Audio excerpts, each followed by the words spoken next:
InsyaAllah hari ini kita akan sambung lagi lah. Masih kita tajuk yang sama tentang keseimbangan pasaran. Tentang keseimbangan pasaran.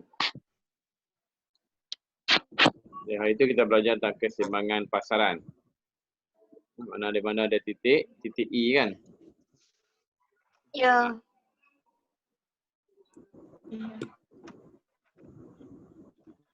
Mana kalau titik E itu mana, jadi nak lukis keseimbangan pasaran ni, contohnya soalan dia tanya, dia kata berdasarkan gambarannya, lukis ke gambar rajah dan jelaskan tentang keseimbangan pasaran. Apa yang kita nak lukis? Pertama mesti ada paksi X dan paksi Y. Kan? Y. Ni saya ingat lagi cikgu lukis pakai apa?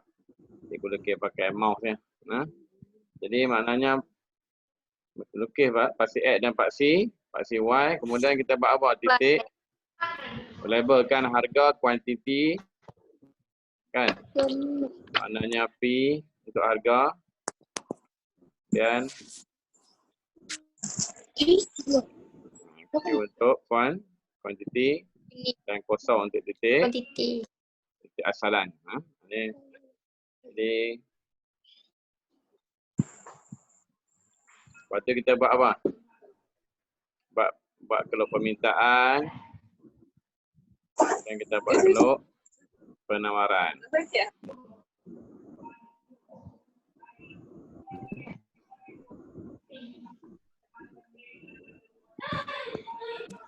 Keluk permintaan dan keluk penawaran dia bersilang.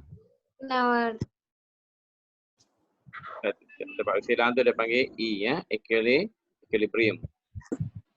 Kan? Titik keseimbangan. Jadi pada titik keseimbangan ni kita dapat tahu harga pada titik keseimbangan dan kuantiti pada titik keseimbangan.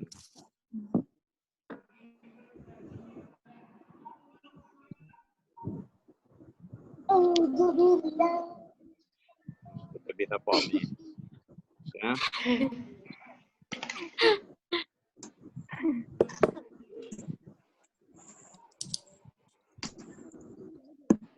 Ya, jadi daripada titik bersilang tu kita dapat harga keseimbangan dan kuantiti keseimbangan. Jadi itu untuk apa? Untuk ni. Talha angkat tangan, ada soalan nak tanya kan?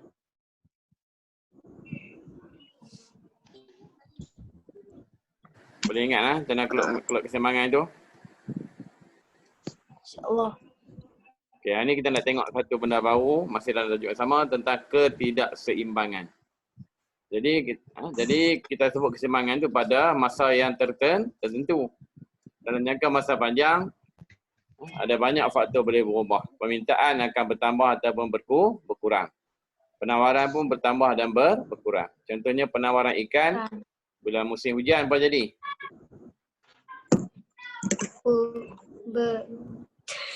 Kalau musim hujan, musim tengkujuh, penawaran ikan bertambah ke berkurang? Berkurang. Berkurang, tapi permintaan dia tak berubah. Menyebabkan tak berubah. Tak berubah lah kan, permintaan tak berubah.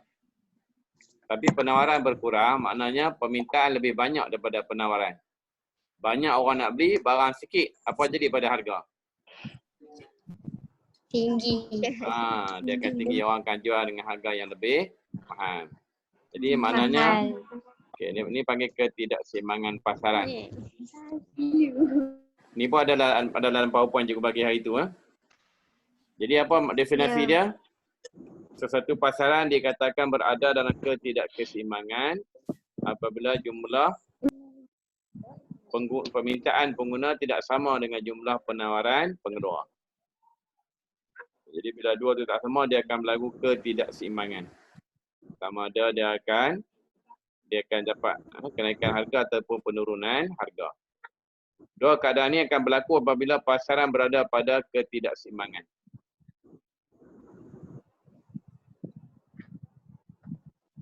Iaitu dia akan berlaku lebihan permintaan ataupun lebihan penawaran. Macam tadilah bila musim tengkujuh, ikan berkurang. Permintaan tak berubah. Dia berlaku lebihan permintaan kan lebihan penawaran. Yang mana lebih? Permintaan. Lebihan permintaan. Sebab penawaran dia berkurang. Jadi permintaan lebih banyak. Kalau lebihan permintaan, harga akan cenderung untuk naik. Harga akan cenderung untuk naik. Kalau lebihan penawaran, contohnya apa? Kerajaan bagi subsidi pada nelayan-nelayan. Boleh beli buk yang lebih besar. Menyebabkan penawaran ikan bertambah ke berkurang? Bertambah. Bertambah tapi permintaan. Okey, bertambah tapi permintaan tak berubah. Jadi penawaran akan berlebihan kan? Penawaran lebih banyak daripada permintaan. Dia panggil lebihan. Penawaran kan lebihan permintaan. Lebihan penawaran. Bila lebihan penawaran, harga cenderung untuk turun. Harga akan turun. Barang banyak, orang nak beli sikit. Kalau penjual jual mahal, orang tak mau beli. Dia kena kurangkan harga. Dan sekarang tengok apa jadi pada harga minyak sekarang ni. Orang dah tak banyak keluar kan, orang semua pakai duduk rumah. Turun. Harga duduk turun. Sebab apa? Permintaan berkurang. Cikgu pun isi minyak kereta last sekali 3 minggu lepas bang. Sebelum PKP. Dah PKP ni cikgu nak pergi mana? Jadi dia berkurang saja, jadi minyak kereta tak guna banyak. Jadi permintaan kereta pun berkurang, ditambahkan dengan permintaan minyak dunia pun berkurang. Jadi permintaan harga minyak pun turun.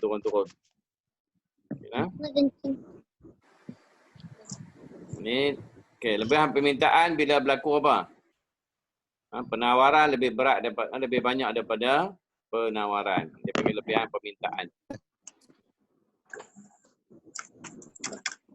Definisi dia, lebihan permintaan ini lebihan permintaan merujuk kepada keadaan kuantiti diminta melebihi kuantiti ditawarkan dalam pasaran pada suatu tingkat harga tertentu.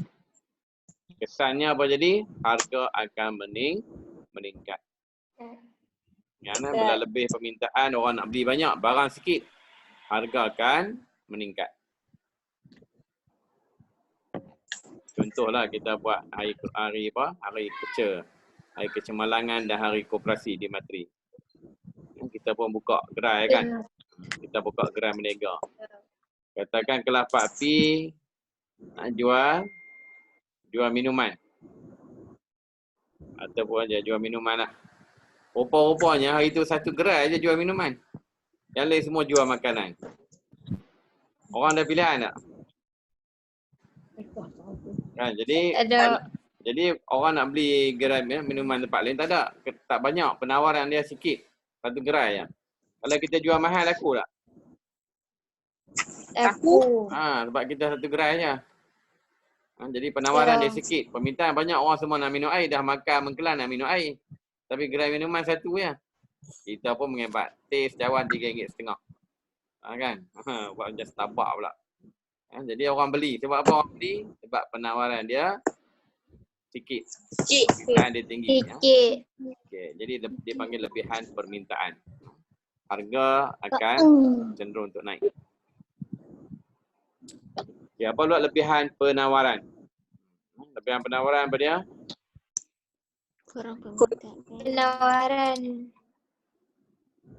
Lebihan penawaran merujuk kepada keadaan kuantiti ditawarkan melebihi kuantiti yang diminta dalam pasaran pada satu tingkat harga tertentu. Apa akan jadi? Harga akan jatuh. Akan jatuh. Bila penawaran lebih tinggi daripada permintaan, barang banyak, nak beli sikit je. Jadi katakan kita nak jual minuman, tengok 20 kedai jual minuman, gerai semua jual minuman. Jadi boleh kita jual mahal-mahal. Jual mahal tak laku lah kan. Jadi kita kena bersaing siapa harga paling murah. Jadi maknanya kesannya harga akan jatuh. Ini dia kata lebihan penawaran. Okay, boleh dapat definisi. Jadi maknanya bila berlaku ketidakseimbangan, dia akan berada sama ada lebihan penawaran ataupun lebihan permintaan. Masa keseimbangan, maknanya permintaan dan penawaran dia sama. Titik E tu menunjukkan harga pada titik E tu permintaan banyak tu, penawaran pun banyak tu juga. Pada harga keseimbangan. Tapi bila berlaku perubahan sama ada penambahan ataupun pengurangan penawaran ataupun permintaan, menyebabkan dia berlaku lebihan penawaran ataupun lebihan permintaan. Bila salah satu tu lebih, dia akan berlaku perubahan harga. Kalau lebihan penawaran, harga cenderung untuk jatuh. Kalau lebihan permintaan, harga cenderung untuk turun. Harga cenderung untuk naik. Itu dari segi konsep lah. Boleh faham lah? Faham. Okey, ini contoh jadual ketidakseimbangan pasaran.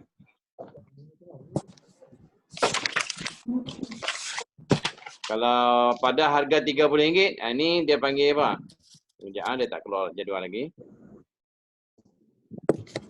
Ada jadual juga nak tunjuk jadual permintaan dan penawaran seluar sukan di pasaran. Kita nak bandingkan. Okey, nampak jadual lah. Yang warna pink tu masa seimbang lah. Tapi pada harga RM20, permintaan RM12,000, penawaran RM6,000. Jadi berlebihan penawaran ke lebihan permintaan? Tak tahu. Tengok kali itu. Ada kali itu. Lebihan permintaan sebanyak RM6,000, permintaan RM12,000, penawaran RM6,000 pada harga RM20. Jadi situ berlaku lebihan permintaan. Okey, menyebabkan harga akan naik kepada 30. Dia mencapai titik keseimbangan di mana kuantiti minta RM9,000, kuantiti yang ditawarkan pun RM9,000. Okey, pada harga RM40, penawarannya RM12,000. Tapi permintaan RM6,000. Maknanya lebihan penawaran ke permintaan? Penawaran. Ya, penawaran sebanyak RM6,000. Jadi harga akan turun kepada RM30.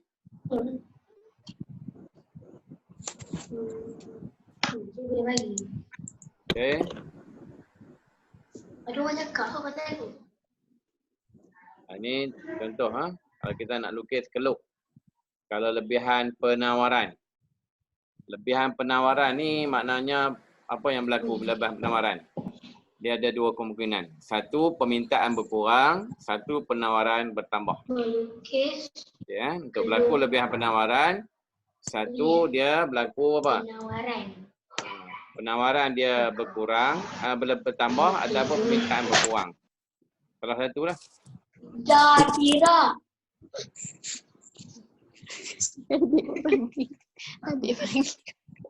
Adik belajar sekali. Adik siapa ni? Dia pun nak belajar juga. Okey nah. Okey, ini contoh. Ini keseimbangan lah E kosong. Kemudian berlaku lebihan penawaran. Ini contoh lebihan penawaran ni dia di atas. Marung. Tak tahu. Ini katakan lebihan penawaran. Lebihan penawaran ni di atas. Contoh. Okay, contoh kalau ni lah pada harga ni.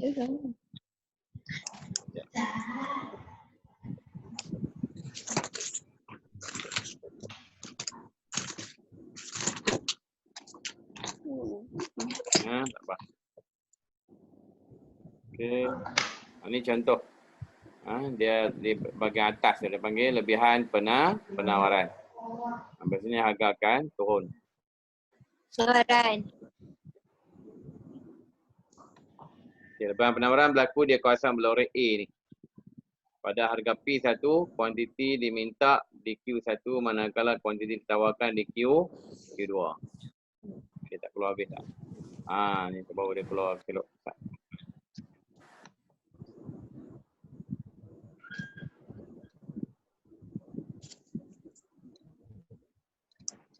Okey, cikgu ambil gambar rajah penuh dulu ah.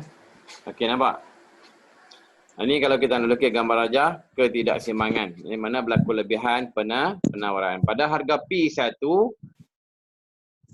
kuantiti ditawarkan Q1. Kuantiti diminta adalah Q1. Satu. Nampak ni Q1. Jadi pada harga P1, kuantiti diminta adalah Q1. Tapi kuantiti yang ditawarkan Q2. Jadi ada berlaku lebihan. Lebihan dia maknanya Q2 tolak Q1. Kuasaan lorik ni lah. Kuasaan lorik di atas. Ini dia panggil lebihan penawaran. Jadi berlaku lebihan penawaran di B. Dia panggil titik ni lah. B, C,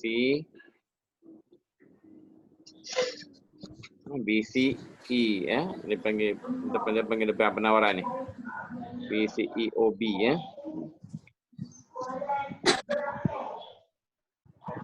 Segitiga ni lebihan penawaran. Okay, ini lebihan penawaran. Cara lukis keluk lebihan penawaran. Tengok lebihan permintaan pula.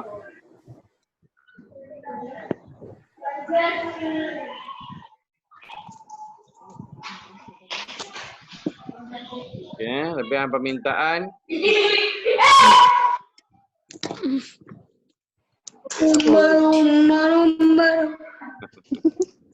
Ya. Ini lebihan permintaan. Ini keluk sama ni, dia silap. Dia kelebihan permintaan sepatutnya di bawah. Dia sepatutnya lebihan permintaan di bawah. Jadi gambar rajah ni silap sikit ni. Lebihan permintaan dia di bawah menyebabkan harga cenderung untuk naik.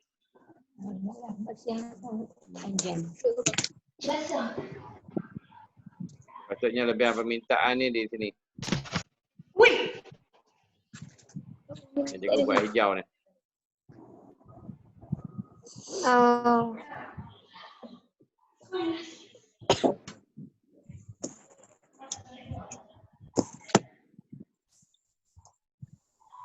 Yang cikgu lorikkan hijau. Nanti lebihan penawaran.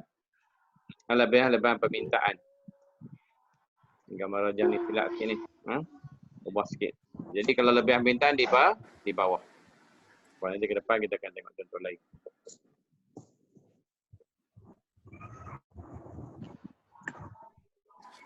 Jadi kalau ingat jadual tadi maknanya kalau pada harga katakan cikgu nak buat sama sikit.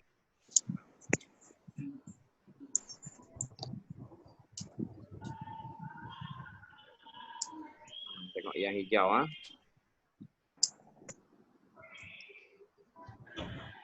Okay. Pada harga P, katakan kita buat P2. Kita buka pen.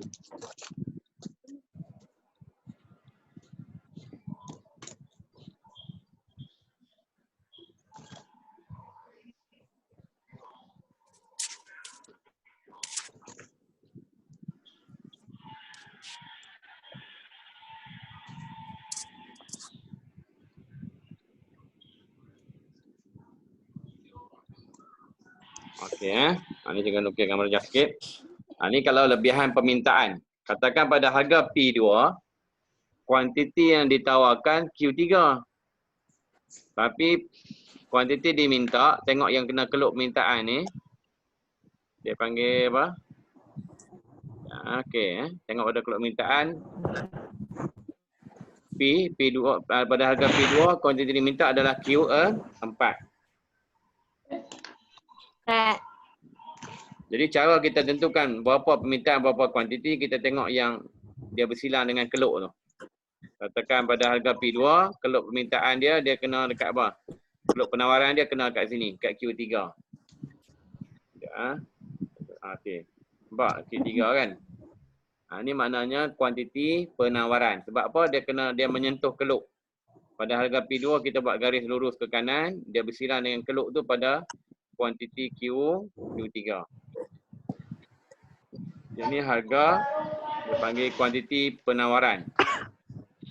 Tapi pada harga P2 juga kuantiti diminta, permintaan dia adalah Q4. Jadi mana dia berlaku lebihan permintaan. Bila berlaku lebihan permintaan, harga cenderung untuk naik ke turun? Harga cenderung untuk naik. Harga akan naik. Sama lah. Barang nak beli banyak, barang sikit, harga barang akan naik.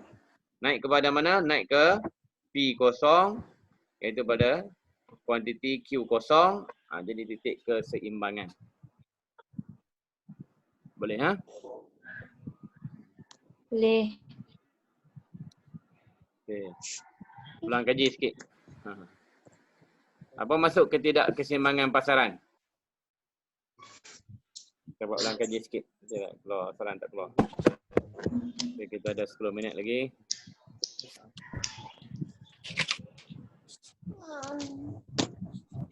Okey, apa masuk ketidakkeseimbangan pasaran? Keadaan bila kuantiti diminta. Di mana kuantiti minta tidak sama dengan kuantiti ditawarkan. Sama ada berlaku lebihan permintaan ataupun lebihan penawaran. Okey. Soalan kedua.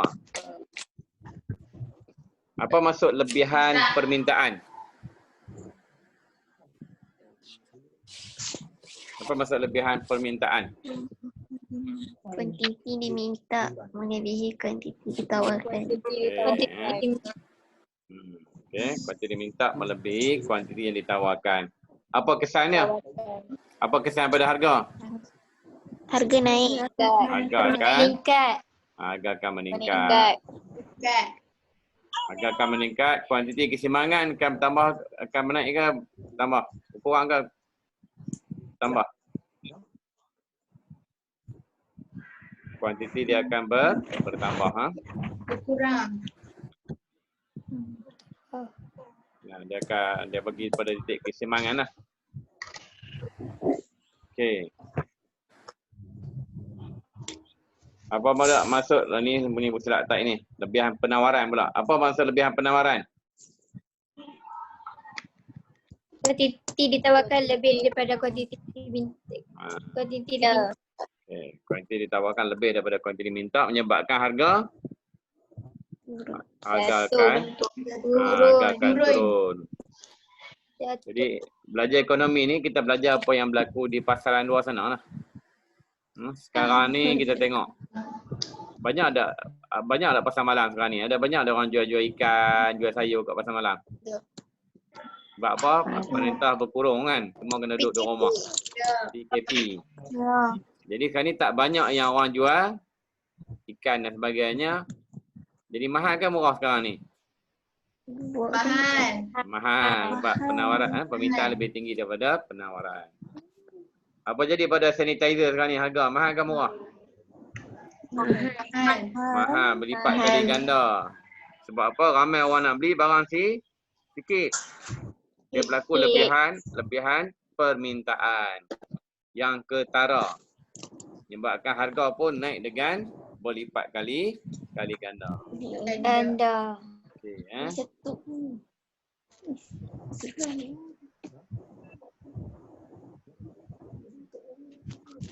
sama lah, soalan dia sama. Okey.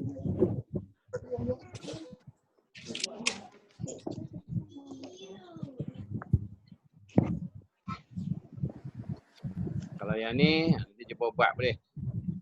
Cuba lukiskan teluk penawaran. Juga bagi tugasan sikit. Okey, snap gambar masuk dalam grup WhatsApp boleh. Tapi PowerPoint ada kan? Ada kat ni. Boleh cuba buat Okey, insya-Allah masa kita ada 6 minit lagi. Ada soalan apa nak tanya?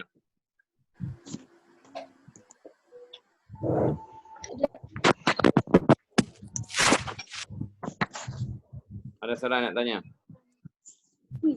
Ada. Kita padamkan ni. Itu kita belajar tentang ketidakseimbangan pasaran.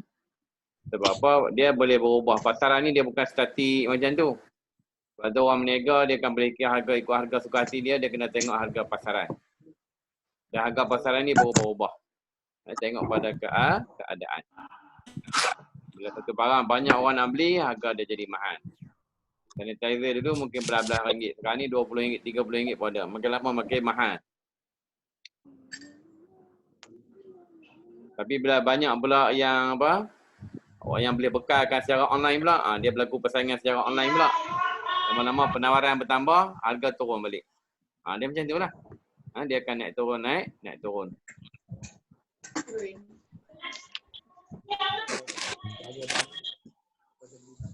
Okay, InsyaAllah kalau ada soalan apa, nanti mungkin cikgu akan bagi latihan sikit kot. Dan tu pada latihan. Dan sekarang ni kita kena pandai-pandai lah tengok dalam, sekarang ni banyak link-link orang share. Ada kelas tuition dalam online. Dia rebutlah peluang yang ada. Jadi masa lapang ni pun ujian ni. Kalau kita tak rancang, masa lapang kita habis macam tu saja. Apakah mengadap handphone, mengadap cerita, tengok drama kan. Jadi kena rancang. Kalau tak rancang, habis masa kita. Jadi kena ada masa belajar, ada masa untuk ibadah, ada masa untuk santai. Kena rancang. Apa dia tengah marah? Mak siapa marah?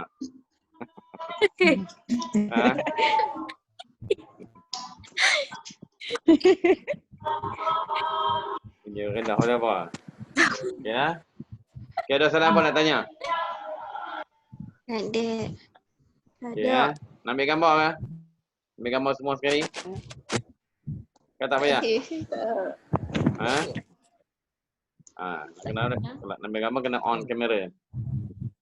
Kan tak payah? Itu dah ambil dah kan? Ada tak main itu? Siapa yang kabur kali pertama hadir? Nama Isya. Mana hadir dah sebelum ni kan? Dah. Tak apa, insyaAllah. Tak ada apa Tak mungkin. tanya lah. Tak ada soalan apa, tak ada apa, insyaAllah kita akan jumpa lagi minggu depan lah. Sambil-sambil tu kalau ada soalan apa boleh tanya dekat grup WhatsApp. Okey. Grup WhatsApp. Kalau cikgu lebih suka tanya dalam grup lah. Sebab apa kalau seorang tanya, orang ni boleh baca sekali kan. Kalau tanya personal tu mungkin orang lain tak tahu. Jadi yang kita tanya tu mungkin orang terfikir nak tanya tapi terlupa nak tanya. Jadi kalau apa boleh tanya dalam grup WhatsApp. InsyaAllah. Kalau apa kita tangguhlah dengan tasbih kafarah surah As. Subhanakallahumma wa bihamdika asyhadu an la ilaha illa anta astaghfiruka wa atubu ilaik. Bismillahirrahmanirrahim. Wal 'asri innal insana lafi khusr illa alladziina aamanu wa 'amilus shalihaat wa tawassaw bil haqqi wa tawassaw bis sabr. Assalamualaikum warahmatullahi wabarakatuh.